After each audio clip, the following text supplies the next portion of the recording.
गांव हर रोज की तरह अपनी लय में ही चल रहा था। लोग खेतों में काम कर रहे थे, बच्चे स्कूल जा रहे थे और बुजुर्ग चाय की दुकान पर बैठकर किस्से कहानियां सुन रहे थे। इस बीच एक बड़ी खबर फैली। सेठ जी का बेटा रोहन विदेश से वापस लौट रहा था। रोहन बहुत समय से विदेश में पढ़ाई कर रहा था और अब वो अपने परिवार के पास वापस लौट रहा था। गांव के लोग बहुत खुश थे, खासकर रोहन के दोस्त जो उसके लौटने का बेसब्री से इंतजार कर रहे थे। अरे भाई, रोहन आ रहा है। हमें तो उससे बहुत सारी बातें करनी है। सुना है अब वो बड़ा पढ़ाई लिखाई करके आ रहा है। हाँ, सही कह रहा है। चलो उसकी वापसी का स्वागत करें।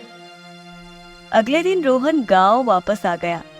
उसकी वापसी से पूरा गांव खुश था। सेठ जी ने अपने बेटे के लिए बड़े भोज की तैयारी भी की थी।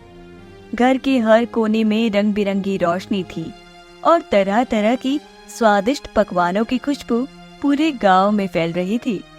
कुछ देर बाद पूरा गांव सेठ जी के घर पर भरपेट भोजन करके अपने घर वापस लौट गया। अरे रोहन कहाँ गया? आज उसके ही लिए तो यहाँ तमाम गांव वाले आए थे, लेकिन वो पूरा भोज में कहीं नहीं दिखा।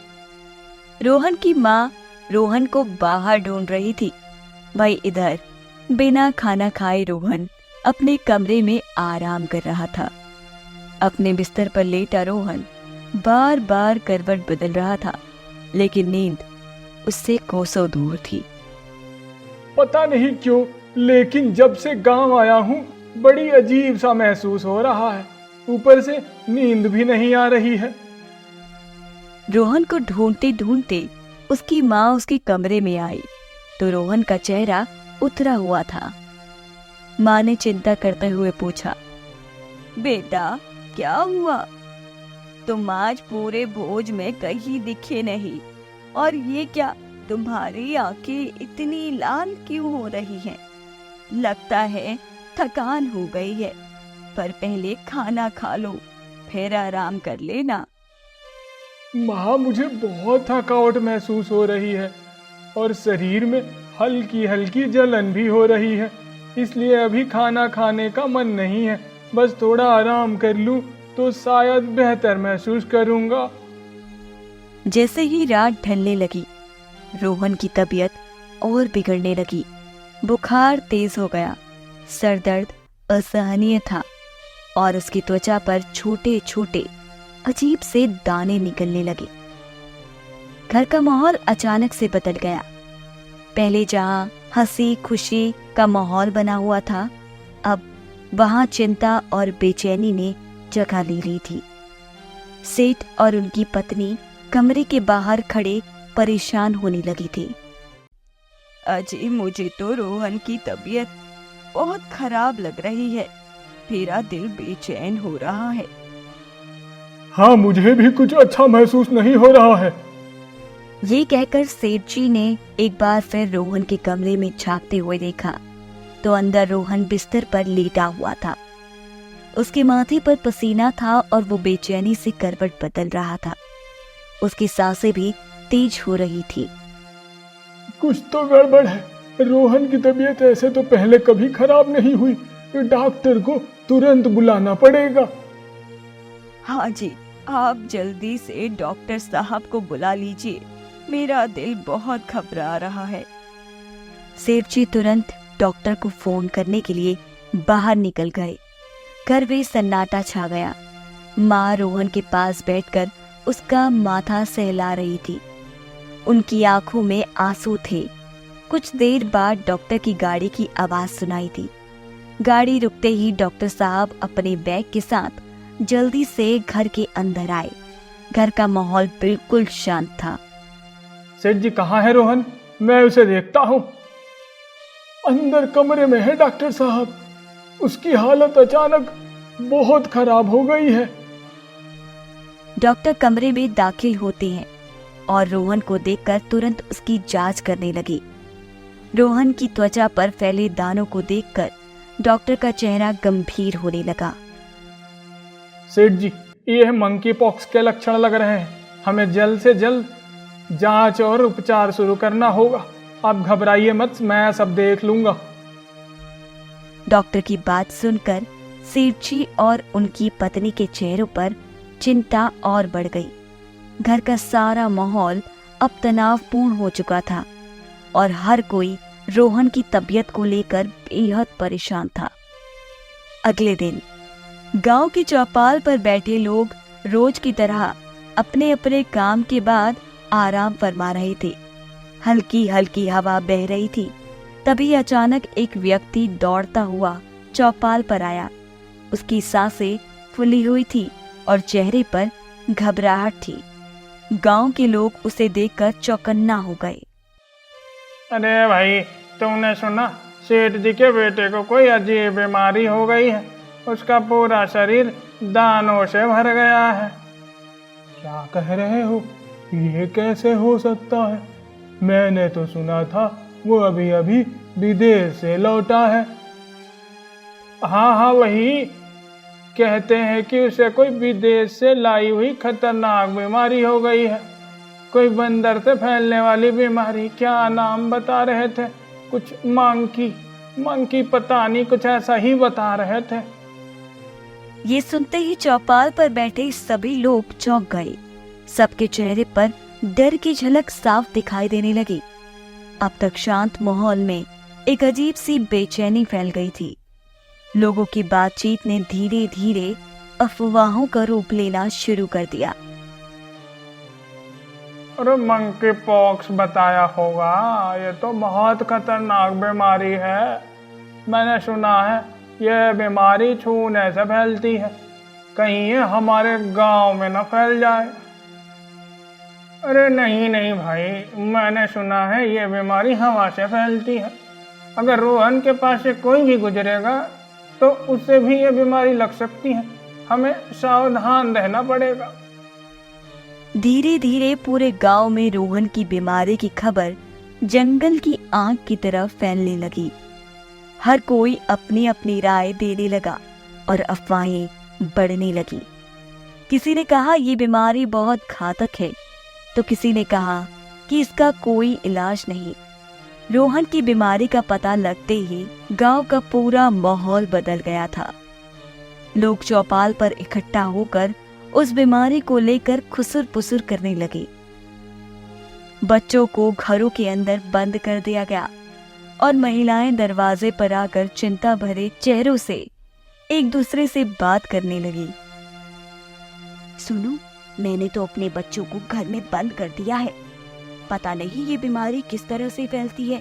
तुम भी सेठ जी के घर के आसपास मत जाना। हाँ, सही किया। ये बीमारी छूने से नहीं, हवा से भी फैलती है। किसी को पता नहीं कि कब ये पूरे गांव में फैल जाएगी, इसलिए हमें खुद ही सावधान होना होगा। गांव में अफवाहें इतनी बढ़ गई कि अब लोग एक दूसरे से दूरी बनाने लगे। गांव के बाजार में भी सन्नाटा छा गया। कोई किसी के पास नहीं जा रहा था और हर कोई अपने घर के अंदर बंद हो रहा था। लोगों ने अपनी समझ के अनुसार मनगढ़ंत कहानियां बनाना शुरू कर दिया था। गांव की गलियों में पहले जहां बच्चे खेला करते थे, लोग आपस में हंसते बोलते नजर आते थे, वहां अब खामोशी पसर गई थी और सेठ जी के घर के आसपास तो कोई फटकने की भी हिम्मत नहीं कर रहा था। सेठ जी का चेहरा चिंता से भरा था। उनका बेटा बीमार था और पूरे गांव में फैल रही अफवाहों ने हालात और बिगाड़ दिए थे। डॉक्टर साहब तो कह रहे थे कि रोहन जल्द ठीक हो जाएगा, फिर लोगों ने इस बीमारी को इतना गंभीर क्यों ले लिया? सेठ जी ने डॉक्टर से मिलकर रोहन की बीमारी को लेकर बात की और गांव की स्थिति के बारे में बताया। डॉक्टर साहब ने स्थिति को गंभीरता से लिया और गांव के प्रधान से मिलने का निर्णय किया। उन्हें पता था कि अगर गांव वालों को सही जानकारी नहीं दी गई तो ये अफवाहें लोगों के मन में भय को और गहरा कर देगी। यही सोचकर डॉक्टर गांव के प्रधान के घर जा पहुंचे। प्रधान जी, मुझे आपसे बहुत जरूरी बात करनी है। आप तो जानते हैं गांव के सेठ जी का बेटा रोहन बीमार है। लेकिन गांव में उस बीमारी को लेकर जो अफवाह फैली है वो बिल्कुल भी गलत है। हमें लोगों को इस बीमारी के बारे में सही जानकारी देनी होगी, क्योंकि गांव के लोग रोहन की बीमारी को गलत समझ रहे हैं। हाँ डॉक्टर साहब, मैंने भी सुना है, लोग बहुत घबराए हुए हैं। आप बताइए हम क्या कर सकते हैं? डॉक्टर साहब ने प्रधान जी को सारी स्थिति समझाई और कहा, प्रधान जी, हमें गांव वालों को सही जानकारी देनी होगी। ये बीमारी इतनी खतरनाक नहीं है जितना लोग समझ रहे हैं। हमें उन्हें बचाव के तरीके और सही उपचार के बारे में बताना होगा। जी डॉक्टर साहब, आप सही कह रहे हैं। मैं आपको बुलाता हूँ। ये डर दूर करना जरूरी है। प्रधान जी ने इस बात को समझते हुए तुरंत गांव में सभा बुलाने का फैसला किया। प्रधान जी ने गांव के कुछ लोगों को भेजकर सभी को पंचायत के मैदान में इकट्ठा होने का संदेश दिया।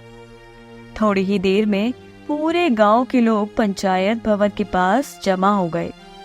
लोग पहले से ही बहुत डरे हुए थे, इसलिए जैसे ही सभा की खबरें मिली, सब जल्दी जल्दी वहां पहुंचे। गांव में पंचायत भवन में बच्चों से लेकर बूढ़े तक हर कोई जिज्ञासा और चिंता के साथ वहां मौजूद था। चारों ओर खुसुर पुसुर चल ही रही थी। मुझे तो बहुत ही डर लग रहा है। पता नहीं आखिर डॉक्टर साहब यहाँ क्या करने वाले हैं। डॉक्टर साहब ने प्रधान जी के साथ मंच पर आकर माइक लिया और लोगों की तरफ देखा। उनका चेहरा गंभीर था, लेकिन साथ ही लोगों को समझाने की एक जिम्मेदारी भी थी।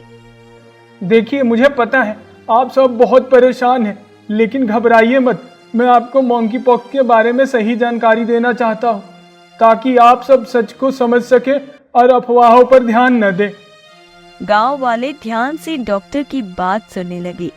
पहले जो अफवाहों में उलझे हुए थे, अब वे सब शांत होकर डॉक्टर की बात को समझने की कोशिश कर रहे थे।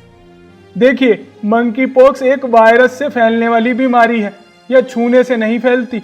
जब तक कि आप सीधे संक्रमित व्यक्ति से संपर्क में न आए, इससे बचाव के लिए साफ सफाई रखना, संक्रमित व्यक्ति से दूरी बनाए रखना और समय पर इलाज कराना जरूरी है। डॉक्टर साहब ने विस्तार से मंकी पॉक्स के लक्षण और उसकी पहचान और बचाव के उपाय बताए। उन्होंने कहा, यह बीमारी उतनी खतरनाक नहीं है जितना लोग समझ रहे हैं। इसे ठीक करने के लिए सही उपचार और सावधानी जरूरी है, और इसके फैलने की संभावना बहुत कम है। जब तक कि संक्रमित व्यक्ति के आपको सीधे संपर्क न हो, यह बीमारी नहीं फैलती। ऐसे में आप सबको डरने की कोई जरूरत नहीं है। बस सावधानी बरतें। जो भी संक्रमित हो उसे बाकी लोगों से दूर रखें, साफ सफाई का ध्यान रखें, और सबसे जरूरी बात, अफवाहों पर ध्यान न दें। सही जानकारी ही हमें सुरक्षित रखेगी। डॉक्टर साहब की बातें सुनकर गांव वालों की आंखों में जागरूकता की एक चमक आई। अब तक जो अफवाहें गांव में डर का माहौल बना रही थी, वे सब झूठी साबित हो गई। लोग एक दूसरे की ओर देखकर मुस्कुरा रहे थे, और अब उन्हें समझ में आ गया था कि डर की कोई बात नहीं थी। गांव वालों ने डॉक्टर साहब की बातों पर ध्यान दिया और धीरे धीरे उनका डर कम होने लगा। चौपाल पर जमा लोग अब पहले से ज्यादा शांत और अस्वस्थ थे। धन्यवाद डॉक्टर साहब, आपने हमें सही समय पर सही जानकारी दी। अब हम सब समझ गए कि मंकी पॉक्स से कैसे निपटना है। इधर रोहन की तबीयत में भी अब थोड़ा आराम था। तभी सेठ जी ने रोहन के पास बैठकर उसके सिर पर हाथ फेरा। अपने बेटे को देखकर उनका चेहरा नर्म और भावुक हो गया, जिसे देखकर सेठ जी ने कहा, रोहन बेटा, डॉक्टर साहब कह रहे थे कि तुम जल्दी ठीक हो जाओगे। तुम बस अपनी दवाइयाँ ठीक से लेते रहना। हाँ पिताजी, मुझे पहले से बेहतर महसूस हो रहा है। अब लग रहा है कि मैं जल्दी ठीक हो जाऊंगा। बस समय पर दवाइयाँ लेनी होगी। सेठ जी और उनका परिवार अब राहत महसूस कर रहा था, और गांव वाले भी अब निश्चिंत हो गए कि मंकी पॉक्स से निपटना इतना मुश्किल नहीं था। बस सही जानकारी और सावधानी की जरूरत थी। गांव की गलियों में फिर से रौनक लौट आई। बच्चे बाहर खेलने लगे और लोग एक बार फिर एक दूसरे से मिलने जुलने लगे। डॉक्टर साहब की जागरूकता की मुहिम ने गांव के लोगों को मंकी पॉक्स से डरने की बजाय उससे लड़ने के लिए तैयार कर दिया था।